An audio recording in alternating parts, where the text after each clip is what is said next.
नमस्कार मित्रमैत्रिणींनो, पुन्हा मी चिंचणी मायक्का देवीच्या दर्शनाला निघालेले.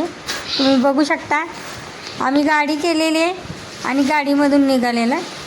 माझ्या बहिणीच्या गावामधले म्हणजे लेडीज लोक आहेत, म्हणजे तिच्या जावा वगैरे कोण कोण नातेवाईक आहेत ते दर पौर्णिमेला जातात मायक्का देवीचं दर्शन घ्यायला. तर काल माझ्या मुलीला सांगितलं होतं आपल्याला भेटलं तर बघ सीट, मग आम्हाला पण भेटले. पाठीमागे माझी मुलगी आहे, नात आहे, जावई आहे आणि हे म्हणजे माझ्या मुलीचे जावा वगैरे असे सगळे आम्ही गाडीतून निघाले. तुम्ही बघू शकता सगळे हाय पण करतात, बाय पण करतात. कोणी कुरकुरे घेतले, कोणी काय खायला घेतलं, ते खात खात खात खात आम्ही निघालो होतो.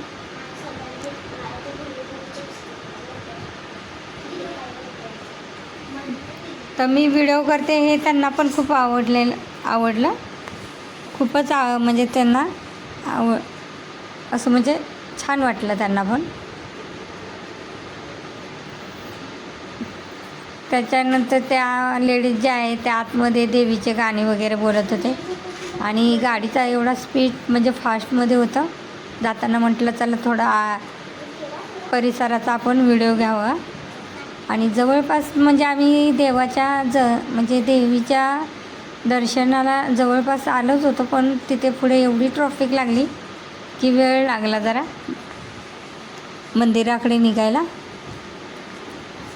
तर थोड्या वेळातच आम्ही मंदिराच्या आसपास आलो. आता हे जे मंदिर तुम्हाला समोर दिसते ते आईचा जुना डेरा आमच्यात म्हणतात, चिंचणी मायक्काचा जुना नानू जुना डेरा असं म्हणतात.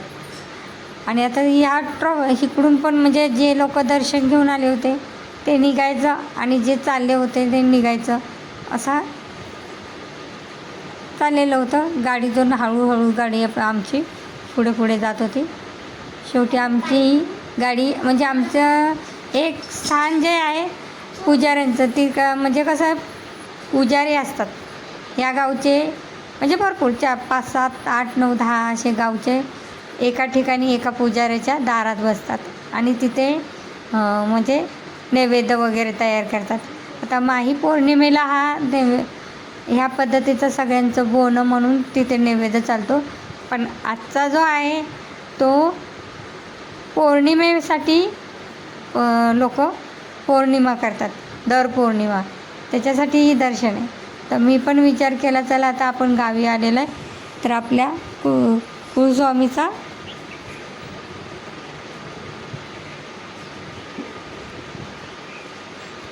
तर मी पण असंच विचार केला आपल्या कुलस्वामीचं दर्शन घ्यावं. आणि आम्ही दर्शन घेतलं पूर्ण. आम्ही म्हणजे वरतून खाली असं ह्या मंदिरात ह्या पद्धतीचं दर्शन घ्यायला म्हणजे लाईन असते की खालून वरतून फिरून असं जायचं. बघू शकता ह्या लाईनीसाठीच एवढं म्हणजे पट्ट्या लावलेल्या आहेत, बघू शकता बघा. आणि जिने पण तयार केलेले आहेत आणि नंतरच आपण आतल्या साईडला देवीच्या एकदम जवळ जाऊ शकतो. पण काय होतं ना, कुठल्याही देवस्थानात गेलं ना तर गर्दी एवढी असते की आपल्याला व्यवस्थित आपल्या कुलस्वामी किंवा कुठल्याही देव असू दे एवढं व्यवस्थित व्हिडिओ करता येत नाही, धरता येत नाही. कारण का आपल्याला दर्शनसुद्धा घ्यायला भेटत नाही, कारण का ती लोक चला पटापट चला असं म्हणत राहतात. कारण का त्यांचं पण बरोबर आहे, एकेकांना जर जास्त वेळ म्हणजे असं थांबले ते आणि दर्शन घेतलं तर बाकीचे पब्लिक कधी घेणार, म्हणून पटपट घाई करतात आणि व्हिडिओ पण करून देत नाहीत आणि काहीच नाही. आणि एवढ्या गर्दीमध्ये आमच्या अनिकाला तर सांभाळायचं मुश्किलच झालं होतं. शेवटी तिच्या आत्याने तिला खांद्यावरच घेतली. बघू शकता आम्ही एवढा असं खूप गरम पण होतं आणि ती एवढी गर्दी होती विचारून सोय नाही. तरी पण गर्दी असूनसुद्धा आम्ही दर्शनाला गेलो. त्याच्यानंतर मग आम्ही हे बघू शकता अनिकाला कसं उचलून घेतलं. मग अनिकाला मजा वाटायला लागली आत्याने उचलून घेतलं म्हणून. आणि त्याच्यानंतर आम्ही बाहेर आलो. जाता वेळे मंदिराचं पहिलं घ्यायला पाहिजे होतं, पण एवढी गर्दी होती की आम्हाला घ्यायलाच जमलं नव्हतं. मग बाहेर निघाल्याच्यानंतर आम्ही एक फोटोशूट केला आणि मंदिराचं कळसाचं वगैरे सगळं दर्शन घेतलं. तर जायच्या अगोदर एका आमच्या पाहुण्याचे नातेवाईक, त्यांचं होणं होतं काल पौर्णिमेचा, तर त्यांनी नैवेद्य तयार केला होता. त्यांनी आम्हाला सांगितलं होतं तुम्ही दर्शन घेऊन या आणि इथे जेवा. तरी पण आम्ही घरून जाताना डबे वगैरे घेऊन गेलो होतो, पण त्या पण चला म्हटलं आम्हाला गेल्या गेल्या देवीचं चला प्रसाद म्हणून काहीतरी खायला भेटलं. मग आम्ही सगळेजण बघू शकता, आम्ही पत्रावळीमध्ये आमटी, पोळ्या, भात, भजी, कुरवड्या, मिक्स भाज्या पण होत्या, पण थोडं थोडं राहिलं होतं. तर त्यांनी आम्हाला आग्रह केला होता तुम्ही हे जेवण खायचं. मग आम्ही सर्वजण जेवण्यासाठी बसलो आणि भुका पण लागलेल्या होत्या सगळ्यांना, कारण का जवळजवळ 3-3:30 वाजून गेल्या होत्या आम्हाला दर्शन घेऊन. मग जेवल्याच्या नंतर आता आम्हाला निघायचं होतं. तर आमची गाडी बाहेर काढायची होती. माझ्या पाठीमागे बघा गाडी उभी आहे. तर आमची अनिकाला जरा म्हणजे काय मेकअप करायचा होता असाच. आणि नंतर मग आम्ही गाडीमध्ये बसलो आणि आम्ही निघालो होतो पुढच्या दर्शनाला. पुढचं दर्शन म्हणजे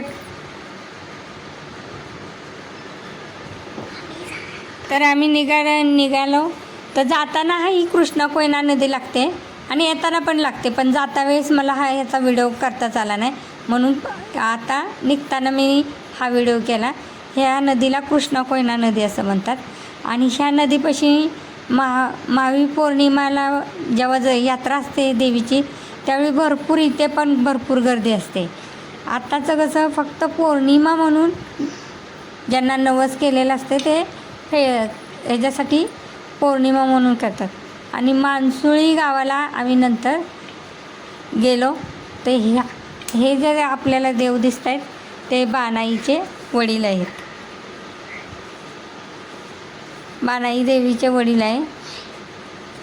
आणि मग नंतर पुढे आम्ही आतमध्ये गेलो. ते हे आहेत खंडोबा देव आणि ही आहे बानाई देवी. तर आम्ही इथे पण दर्शन घेतलं. आणि बाहेरच्या ठिकाणी म्हणजे मंदिराच्या बाहेर खंडोबा देवाची तिथे पण मूर्ती स्थापना केलेली आहे. का तर कधी कधी म्हणजे ह्या गावची जर जत्रा असेल तर पब्लिकांना दर्शन आतून भेटू शकत नाही, म्हणून काही लोक मुखदर्शन घेतात आणि बाहेरूनच निघून जातात. असं आम्ही तर दर्शन घेतलं आणि बाहेर आलो आणि म्हटलं चला आता म्हणजे आमचं निघण्याचा तयारी होती. आणखीन एकदा पुन्हा मी न राहता बाहेरून व्हिडिओ घेतला खंडोबा देवाचा. तर हा माझा व्हिडिओ तुम्हाला कसा वाटतो नक्कीच कमेंटमध्ये मला सांगा. नक्कीच लाईक करा, शेअर करा, सबस्क्राईब करा. आता पुन्हा भेटूया आपण पुढच्या ब्लॉगमध्ये. तोपर्यंत बाय बाय, धन्यवाद.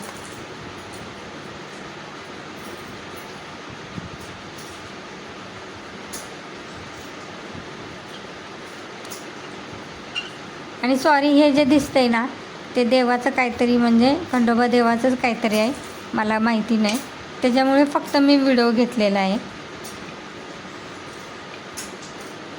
धन्यवाद.